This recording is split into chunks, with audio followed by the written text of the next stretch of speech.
നമസ്കാരം. ആലപ്പി അഷ്റഫ് കണ്ടതും കേട്ടതും എന്ന എൻ്റെ യൂട്യൂബ് ചാനലിലേക്ക് ഏവർക്കും സ്വാഗതം.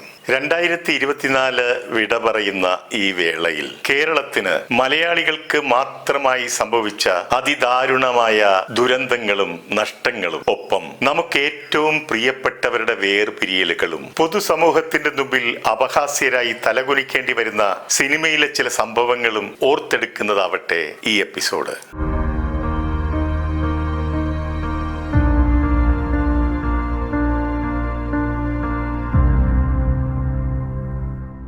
പ്രകൃതി അതിന്റെ എല്ലാ രൗദ്രഭാവത്തോടുകൂടി താണ്ഡവമാടി ദുരന്തവും ദുരിതവും തീരാ ദുഃഖവും വിതച്ച് മരിച്ചാലും മറക്കാത്ത ഓർമ്മകൾ സമ്മാനിച്ചുകൊണ്ട് 2024 കടന്നു പോവുകയാണ്. വയനാട്ടിലെ മേപ്പാടി പഞ്ചായത്തിലെ മിക്കവാറും എല്ലാ വില്ലേജുകളും ഉരുൾപൊട്ടലിൽ തുടച്ചു നീക്കപ്പെട്ടു. 420-ലധികം ആളുകളുടെ ജീവനെടുത്ത ആ ദുരന്തം, ഉറ്റവരും ഉടയവരും നഷ്ടപ്പെട്ടവർ, അനാഥരാക്കപ്പെട്ട നിരവധി പിഞ്ചുകുഞ്ഞുങ്ങൾ, ഒരു ജന്മം മുഴുവൻ കഷ്ടപ്പാടിലൂടെ നേടിയെടുത്ത സമ്പാദ്യങ്ങളും കിടപ്പാടവുമൊക്കെ നഷ്ടപ്പെട്ടവർ, കാണാതെ പോയവർ, ഇനിയും തിരിച്ചു വരുമെന്ന് പ്രതീക്ഷയോടെ കാത്തിരിക്കുന്നവർ, ഗവൺമെന്റിന്റെ കരുണയും കാത്തിരിക്കുന്നവരും 2024 നമ്മുടെ മനസ്സിലെ നീറുന്ന വിങ്ങലുകളുമാണ്. ഇനി മലയാള സിനിമയിൽ നിന്നും തിരിച്ചു വരാനാകാത്ത ലോകത്തിലേക്ക് മടങ്ങിപ്പോയവരെ പറ്റി പറഞ്ഞാലോ? 2024 ജാനുവരിയിൽ ആദ്യ വിയോഗത്തിന് തുടക്കം കുറിച്ചത് KJ ജോയി എന്ന സംഗീത സംവിധായകനാണ്. മലയാള സിനിമയ്ക്ക് എന്നെന്നും ഓർത്തിരിക്കത്തക്കവണ്ണം കുറച്ചു ഗാനങ്ങൾ സമ്മാനിച്ച ശേഷമാണ് അദ്ദേഹം കടന്നുപോയത്. നിരവധി സിനിമകളിലും സീരിയലുകളിലും ക്യാരക്ടർ വേഷങ്ങളെല്ലാം അഭിനയിച്ചിട്ടുള്ള നമുക്കൊക്കെ സുപരിചിതയായിരുന്ന നടി കനകലത 2024 വിട പറയുകയുണ്ടായി. വേണ്ടപ്പെട്ടവരെയോ സഹപ്രവർത്തകരെയോ ആരെയും തന്നെ തിരിച്ചറിയാൻ പാടില്ലാത്ത അൾഷിമേഴ്സ് എന്ന രോഗവുമായിട്ടാണ് അവർ വിടവാങ്ങിയതെന്നുള്ളത് സങ്കടകരമായ ഒരു സത്യം കൂടിയാണ്. കീരിക്കാടൻ ജോസ് എന്ന അപരനാമത്തിൽ അറിയപ്പെടുന്ന മോഹൻരാജ് എന്ന നടൻ മലയാള സിനിമയിൽ ആകാര ഭംഗിയാൽ വ്യത്യസ്തനായി വന്ന ഒരു വില്ലൻ. പക്ഷേ യഥാർത്ഥ ജീവിതത്തിൽ അദ്ദേഹം സൗമ്യനും വളരെ ശുദ്ധനുമായിരുന്നു. അദ്ദേഹവും എന്നേക്കുമായി നമ്മയെ വിട്ടുപിരിഞ്ഞു. പച്ചപ്പനന്തത്തെ പുന്നാരപ്പൂമുത്തേ എന്ന ഗാനം വർഷങ്ങൾക്ക് മുമ്പ് ആദ്യമായി വെളിയിൽ വന്നത് മച്ചാട് വാസന്തി എന്ന ഗായികയുടെ ഖണ്ഡനാളത്തിൽ കൂടിയാണ്. അതുപോലെ തന്നെ മീശമാധവനിലെ പത്തിരി ചുട്ടു വിളമ്പി വിളിച്ചൊരു മുത്തൊളി പാത്തുമ്മ എന്ന് തുടങ്ങുന്ന ഗാനവും അവർ ആലപിച്ചതായിരുന്നു. അവരും 2024 നമ്മെ വിട്ട് കടന്നുപോയി.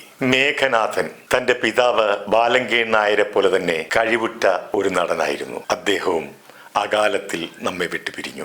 മലയാള സിനിമയുടെ സ്നേഹനിധിയായ അമ്മമുഖമായിരുന്നു നമ്മുടെ എല്ലാം പ്രിയപ്പെട്ട കവിയൂർ പൊന്നമ്മ എന്ന പൊന്നമ്മ ചേച്ചി. ചേച്ചിയെ പരിചയപ്പെടുത്തുന്നതിന് മുഖവരയുടെ ഒന്നും ആവശ്യമില്ല.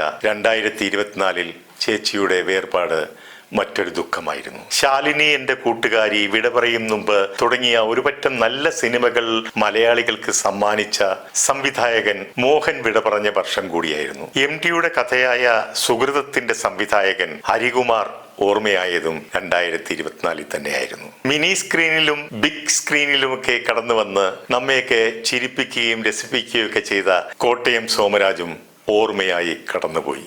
മീന ഗണേഷ് സിനിമയിലെ ദരിദ്ര കഥാപാത്രങ്ങളുടെ അമ്മയായി അഭിനയിച്ചിരുന്ന അവർ അവസാന നാളുകളിൽ പറയുകയുണ്ടായി, എന്റെ സ്വന്തം ജീവിതത്തിലും അത്തരം ദുരിതപൂർണമായ അനുഭവമാണ് ഉണ്ടായിരുന്നതെന്ന്. ഒരു നേരത്തെ ആഹാരത്തിന് പോലും ബുദ്ധിമുട്ടായിരുന്നു എന്നും അവർ പറഞ്ഞിരുന്നു. കലാഭവൻ മണി ജീവിച്ചിരുന്നെങ്കിൽ തനിക്ക് ഈ ഗതി വരില്ലായിരുന്നുവെന്നും നന്ദികെട്ട സിനിമാ ലോകത്തെക്കുറിച്ച് പറഞ്ഞിട്ടാണ് അവർ കടന്നുപോയത്. ഫിലിം എഡിറ്ററായിരുന്ന നിഷാദ് യൂസഫ് തന്റെ ജീവിതം അവസാനിപ്പിക്കുകയാണ് ഉണ്ടായത്.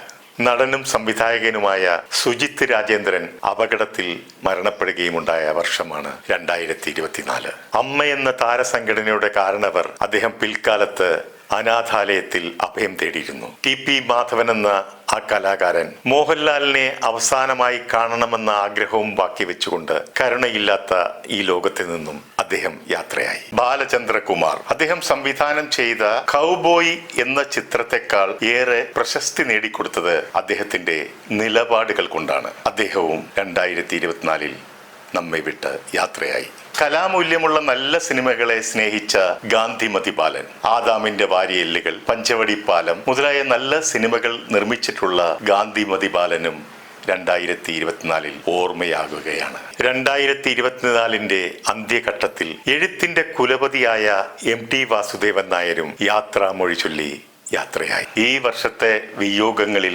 ഏറ്റവും അവസാനമായി സംഭവിച്ചത് ദിലീപ് ശങ്കറിന്റെ മരണവാർത്തയായിരുന്നു. അദ്ദേഹം സിനിമകളിലും സീരിയലുകളിലും നിറസാന്നിധ്യമായിരുന്നു. അദ്ദേഹത്തിന്റെ വിയോഗമാണ് ഏറ്റവും അവസാനമായി സംഭവിച്ചത്. സിനിമാക്കാരുടെ കാര്യങ്ങളാണ് നമ്മൾ കൂടുതൽ പറഞ്ഞതെങ്കിലും 2024 അന്ത്യഘട്ടത്തിൽ നമ്മുടെ മുൻ പ്രധാനമന്ത്രി മൻമോഹൻ സിംഗും നമ്മെ വിട്ട് പിരിഞ്ഞുപോയി. ഈ കടന്നുപോയവരെ കുറിച്ചുള്ള നല്ല ഓർമ്മകൾ നമുക്ക് മനസ്സിൽ സൂക്ഷിച്ചുകൊണ്ട് അവർക്ക് പ്രണാമം അർപ്പിക്കാം.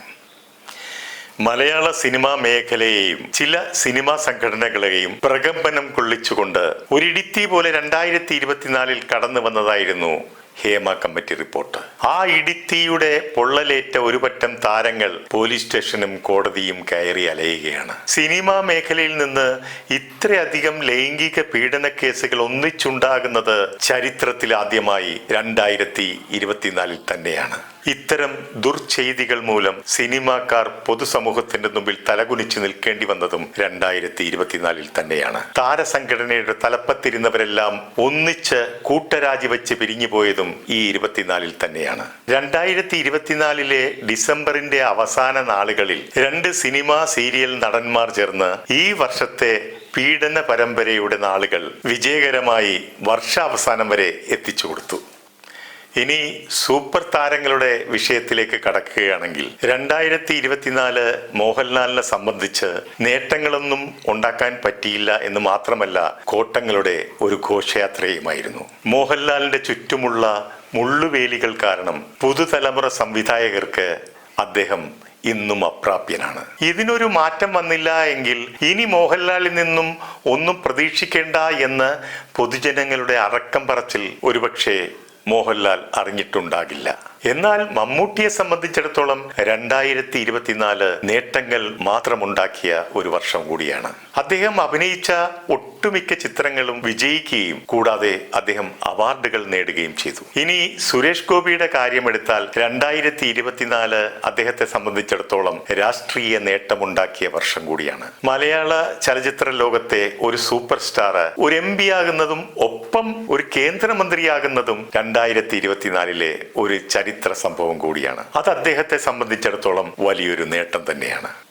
2024 മഞ്ഞുമേൽ ബോയ്സ് എന്ന സിനിമ സൃഷ്ടിച്ച ചരിത്രം വ്യത്യസ്തമാണ്, ഇതുവരെ ഉണ്ടാകാത്തതുമാണ്. ഒരു മലയാള സിനിമ സ്വന്തം ഭാഷയിൽ കളക്ട് ചെയ്തതിന്റെ നിരവധി ഇരട്ടി കളക്ഷൻ തൊട്ടടുത്ത സംസ്ഥാനമായ തമിഴ്നാട്ടിൽ നിന്ന് നേടിയെടുത്തത് മറ്റൊരു ചരിത്ര സംഭവം കൂടിയാണ്. 2024 നേരിട്ട പ്രതിസന്ധികളും ദുഃഖവും ദുരിതവും അപമാനവും വിരഹവും വേദനയും ഒക്കെ ഉപേക്ഷിച്ച് നല്ലൊരു നാളേക്ക് വേണ്ടി പ്രാർത്ഥിച്ചുകൊണ്ടും നമുക്ക് സന്തോഷപൂർവ്വം 2025 വരവേൽക്കാം. എല്ലാവർക്കും പുതുവത്സരാശംസകൾ നേർന്നുകൊണ്ട് നിർത്തുന്നു. നന്ദി, നമസ്കാരം.